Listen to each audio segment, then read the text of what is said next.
President's Energy Plan, Dr. Sharp.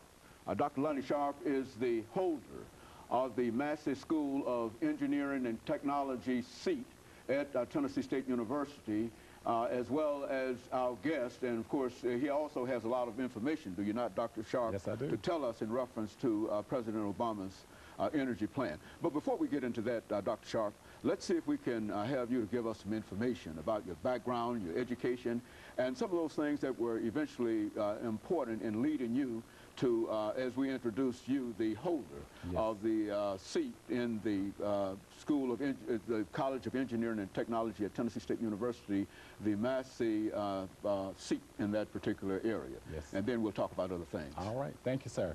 Again, my name is Lonnie Sharp, and I'm the eldest son of Lonnie Sharp and Lillian Sharp. I grew up in Elm City, North Carolina. I grew up on a farm, and so I have a lot of experiences to talk about that relate to energy and my experience on the farm. One thing I do want to say is that I finished high school in Elm City. I ended up going to college at North Carolina A&T State University in Greensboro, North Carolina, where I received my BS degree in mechanical engineering. I left there to go to NC State. I was on a special program to get my master's degree in 1 year through Western Electric. They called it OYARC, 1 year on campus. And so I did that. I finished my MS degree in 1 year at NC State. And then I decided that I want to go off and become a professor. So I went to the University of Illinois, where I received my PhD degree in mechanical engineering. After receiving my PhD degree in mechanical engineering, I was in a special program to go back to North Carolina A&T as a professor, and I went to North Carolina A&T, and I served at A&T in engineering for 20 years before I moved to Tennessee State University. While I was at A&T, I started as an assistant professor, worked my way to associate professor, full professor, associate dean of engineering, and eventually dean of engineering at North Carolina A&T. So when I moved here in this position called the Massey Chair of Excellence. It's a program funded by the Department of Energy. The intent is to build the infrastructure in the environmental engineering areas at 9 historically black engineering schools and 1 school in Puerto Rico.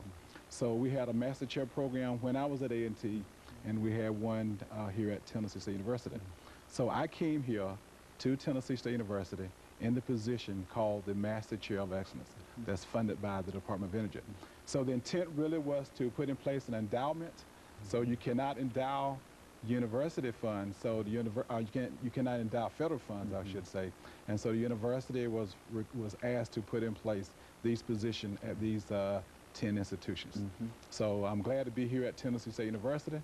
I've enjoyed my experiences over the years, and so it's been a good life for me. And of course, Dr. Sharp, I think that only certifies what we've said in reference to having you here. Yes. Because with your experiences dealing with energy and infrastructures and that kind of information, I'm sure that you've kept up with what President Obama is trying to accomplish in reference to his energy plan. Now, we've got a few minutes before our first commercial break. Let's see if we can start by simply having you to sort of look at, perhaps in an outline form for the next few couple of minutes, an outline form in terms of what this energy policy is all about.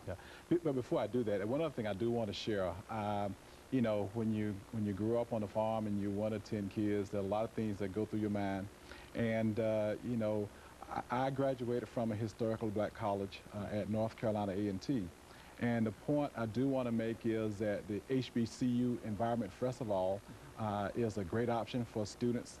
I know that for me it was.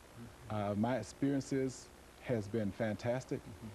As a student, first of all, at North Carolina A&T, I had opportunities to work at General Motors, and as part of my scholarship program, I worked at Western Electric as part of my program as well. And so all of those things sort of helped to prepare me. And the other thing that I'm really excited about is that I was a finalist for the astronaut program in 1984, And this was based upon my experiences and some of the work that I had done as a student and as a professor during my early years at North Carolina A&T. But anyway, I just want to share that with you as well. Very good. Of course, that's excellent information. Yeah. And what we'll do, we're getting ready for our first commercial break, Dr. Sharp.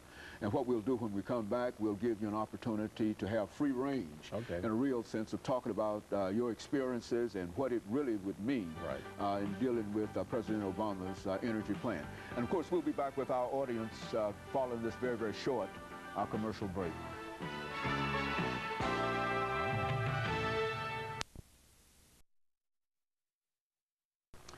The